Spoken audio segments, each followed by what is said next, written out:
Have you ever really stopped to think about what a word is? I mean, we use them all day, every day, but we almost never look under the hood. Well, it turns out words are kind of like tiny, intricate buildings. They have their own blueprints, their own secret structures. And today, we're going to learn how to be the architects, how to see right inside.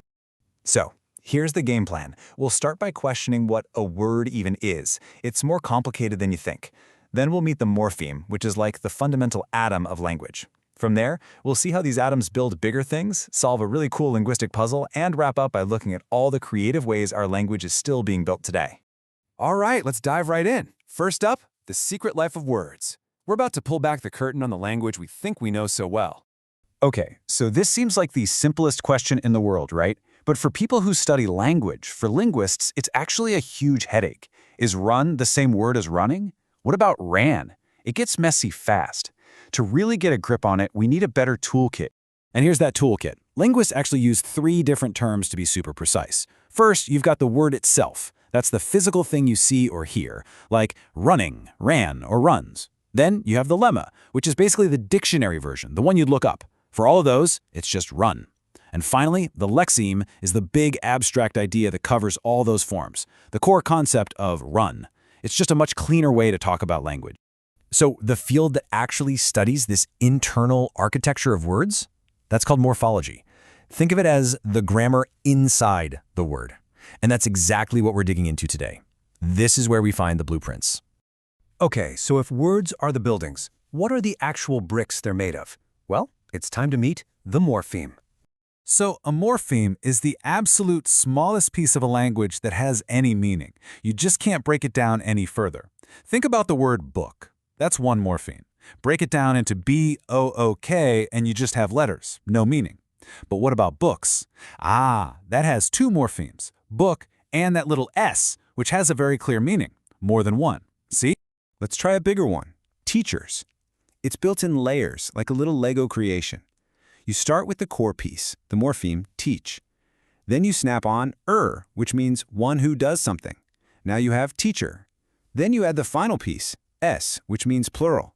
So 3 morphemes working together to build one complex idea. Now here's a key distinction. Not all morphemes can live on their own.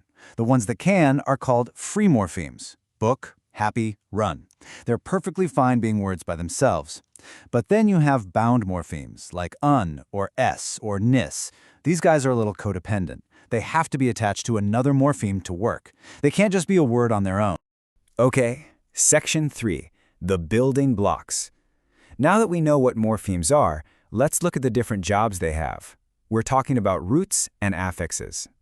So there are really 2 main roles here. You've got the root, which is the foundation of the word. It carries the core meaning, like the morpheme help in helpfulness. Then you have the affixes. Those are the bound morphemes we add on to change or tweak that core meaning, like the un and the ufful in unhelpful. But wait, it gets better. Even affixes come in 2 different flavors.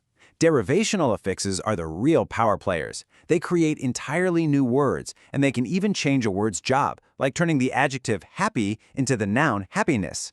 Inflectional affixes are more like grammatical housekeeping. They just add information, like making cat plural into cats, or making walk past tense walked. They don't create a whole new entry in the dictionary. Okay, this is where it all clicks into place. We've seen all the pieces, all the bricks and beams, but now we're going to see that the order you put them together in, well, that changes everything. The blueprint truly matters. So, let's have some fun with a fantastic linguistic puzzle. I want you to think about the word unlockable. This one single word can mean 2 things that are complete opposites. How on earth is that possible? Well, the answer is hiding in its internal structure. First, let's just lay out the 2 meanings, plain and simple. On one hand, unlockable can mean not able to be locked. Imagine a door with a broken lock. On the other hand, it can mean able to be unlocked. Imagine a treasure chest you finally found the key for. One word, 2 totally contradictory ideas. The whole secret is in the blueprint, the order of operations. So for that first meaning, not able to be locked, here's what happens. We start with the verb lock and add able to it.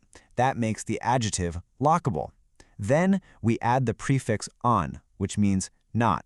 So un plus lockable gives us not lockable. Make sense, right? But, okay, check this out. We can follow a different blueprint.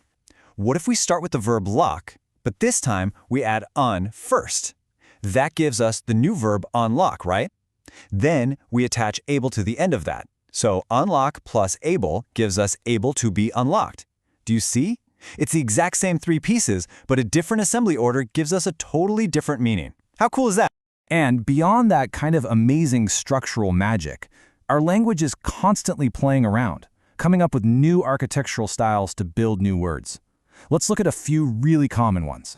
First up, you've got compounding. This one is super straightforward. You just take two whole words and stick them together to make a new one. Think blackboard, smartphone, or coffee cup. It's simple, it's elegant, and we do it all the time. Then there's blending, which is a little more fun and messy. This is where we just kind of smush parts of two words together. So breakfast and lunch get mashed up into brunch. Smoke and fog become smog. Motor and hotel become motel. It's a linguistic portmanteau. And finally, there's conversion, which might be the most efficient method we have. This is when a word just up and decides to be a different part of speech, with absolutely no changes to its form. The noun email became the verb to email. We Google things now. We friend people on social media. No extra parts needed. So why does any of this stuff matter? What's the big takeaway?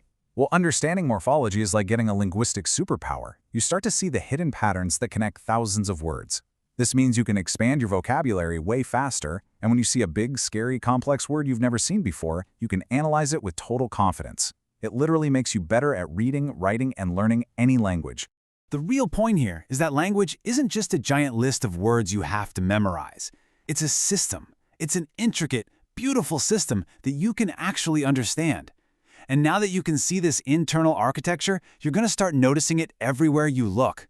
So the only question is, what hidden blueprints will you find next